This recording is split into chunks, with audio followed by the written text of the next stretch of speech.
اما اذا بين نطرح سؤال على الاثنين، هل انتم حركه دستوريه سي محمد جرام باش تدخلوا جبهه الانقاذ؟ وهل جبهه الانقاذ منفتحه للتغييرات الدستوريه؟ سؤال واضح. يعني في الحقيقه احنا من مده نتكلم على الانقاذ، لان شاعرين وان الوضعيه تتطلب الانقاذ من اشهر. بطبيعه الحال ندخل لجبهه نتاع انقاذ، يمكن مش تنقذ البلاد، الهدف هو انقاذ البلاد.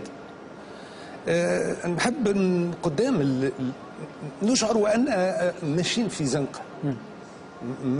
أنا شنو اللي باش يقع في الأيام القليلة القادمة؟ شنو قدامنا؟ قدامنا عيد، قبل العيد وبعد العيد شنو اللي باش يقع؟ الترويكا كما شفنا معناها متمسكين بالموقف نتاعهم.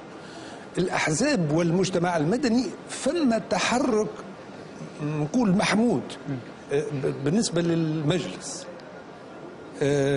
الشارع موقفه واضح، يعني طلباته هذيك هي حل المجلس وحل الحكومة.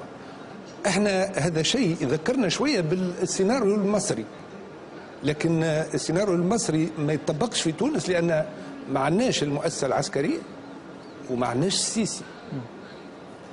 إذن شنو الحل؟ فما محاولات قاعدين نشوفوا فيها لناس لمنظمات وحتى غير منظمات.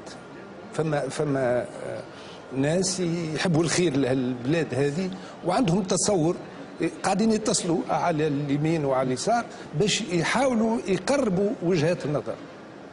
ينجحوا في هذا أم لا؟ قاعد نشوف في العملية صعبة، وقاعد نشوف في الأيام القليلة القادمة زنقة قدام.